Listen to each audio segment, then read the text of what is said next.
My name is Nick Brown, founder of Cooking Physics, and I help professional chefs become inspirational leaders by focusing on their passion, their profession, and their personal development.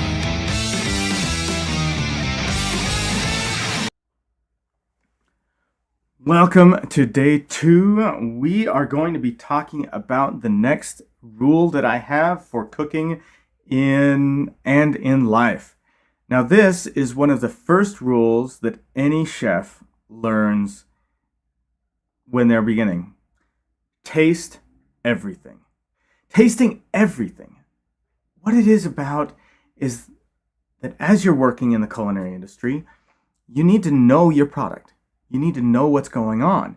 And so the first rule you learn is to taste everything. Every single thing that you have, you taste it when it's raw to make sure the product is good to begin with. Okay?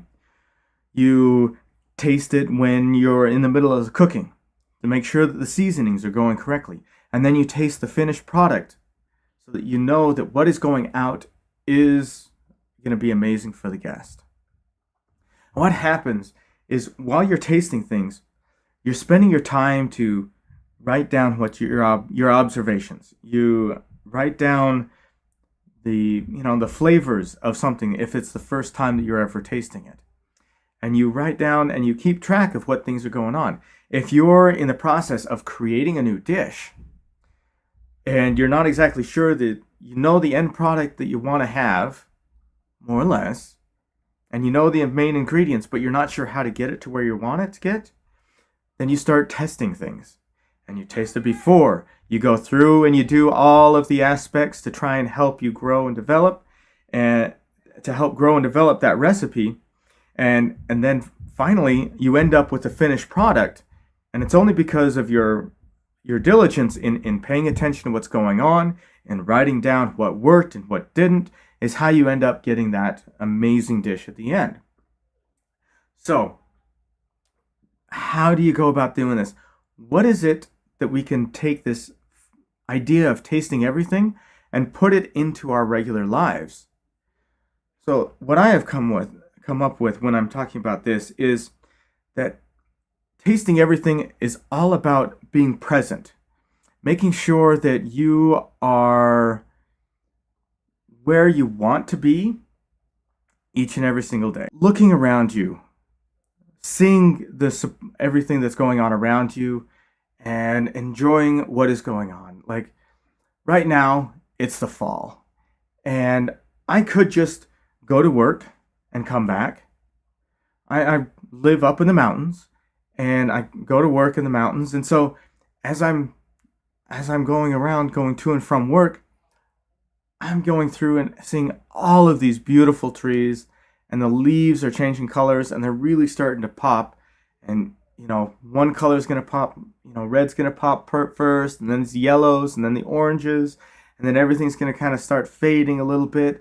And we really only have like 3 or 4 days where it's really beautiful, where everything's just kind of popping at the same time.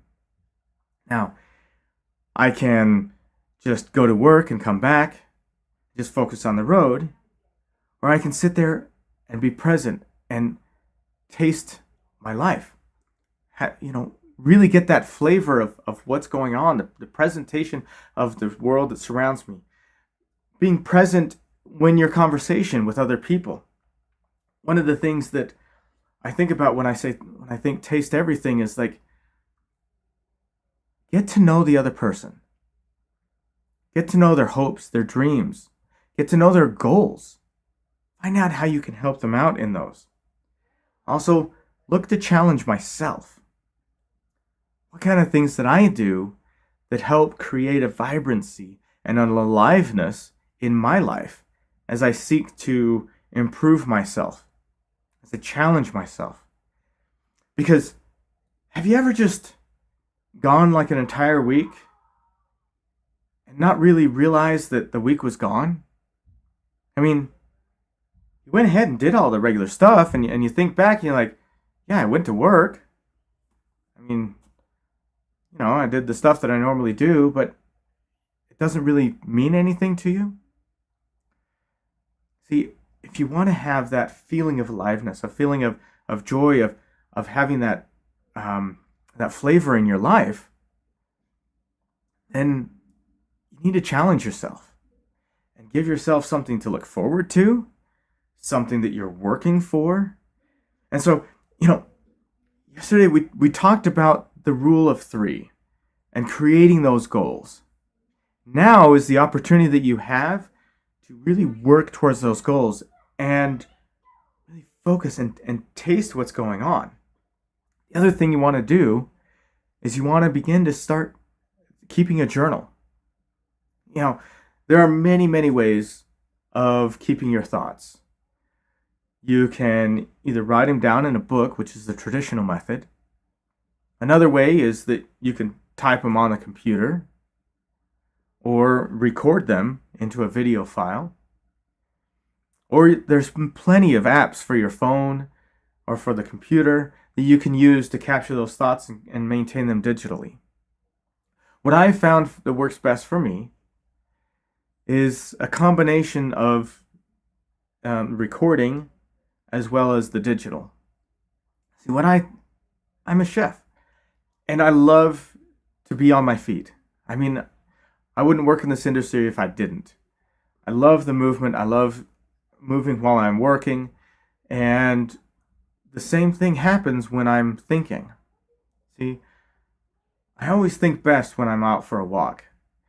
And about 6 months ago, I was at a networking event with other entrepreneurs, and one of the people said that what he does is every single morning, early in the morning, he goes and grabs his phone, he hits record, and then he goes for a walk. And he just sits there and talks and writes his journal in that way. And then once he's done, then he stores that and he's good. I really like that idea. So I started doing that, and I had it transcribed. And then I was using the Growth Day app to be able to record it into an area that is searchable, so that I can search through it and try and find what I was thinking about during those days. So being able to sit there and talk about my day and to work through what had gone on, and then at the end I just do a quick review of it, like, oh yeah, I remember I said that. Oh yeah, I remember I said that. It's because I say a lot of things, and a lot of times I would make commitments and I wouldn't write them down. I didn't have anything to write them down with, and then I'd lose it by the time I was done with my walk. But being able to have that transcribed, I'd flip through it and I'm like, oh yeah, that's a thing. So then I'd write it down and put it somewhere so that I could remember that I made that commitment. And so that day, I worked towards that commitment. I worked and made sure that I did what I said I was going to do. So keeping this journal, paying attention to what's going on in your life, being present, getting to know other people, and challenging myself each and every day has really helped. And that's what I think about when I think of the phrase of taste everything. Enjoy your life. Have flavor, bring those flavors of your life together and really taste everything that's going on. So thank you so very much.